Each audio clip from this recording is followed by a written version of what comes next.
In the hushed silence of a room, a woman lay motionless on an operating table. Jollie, a woman of 40, was about to embark on a journey so surreal, it would blur the lines between reality and fantasy. Suddenly she found herself standing in a deserted street, the cobblestones glistening under the pale moonlight. The silence was deafening, save for the echo of her own heartbeat. She was alone, or so it felt.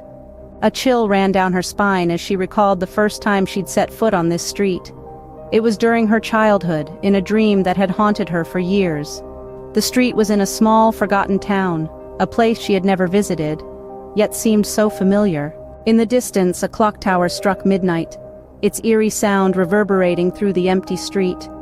The memory of her childhood dream came rushing back. The dream always ended with the clock striking 12, followed by a sinister shadow creeping up on her. As she walked further down the street, she found herself standing before an old mansion, its towering structure casting a long, menacing shadow. An icy wind swept past her, bringing with it a sense of impending doom. Suddenly, a flashback hit her.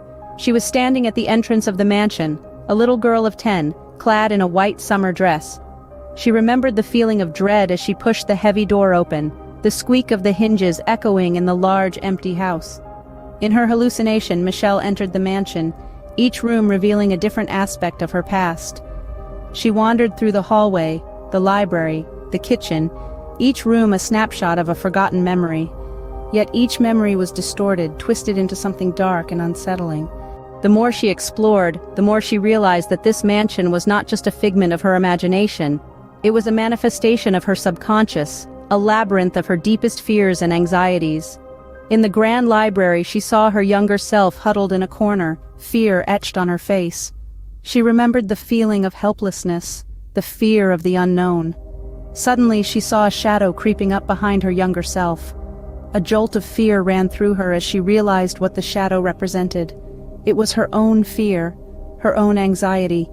The shadow was a symbol of the fear that had haunted her throughout her life, the fear that had held her back from living her life to the fullest. As the shadow reached out to her younger self, she found herself running towards it. She tackled the shadow, screaming at it to leave her alone. As she fought the shadow, she realized that she was not just fighting her fear, she was fighting her own self. In the end, she found herself standing alone in the deserted street, the mansion nowhere in sight. She had defeated her fear, she had conquered her anxiety. She was free. As she slowly started to regain consciousness, she realized that the hallucination was not just a fantasy, it was a journey through her subconscious. It was a journey of self-discovery, a journey of overcoming her fears. In the end, Jollie woke up from her operation, a changed woman.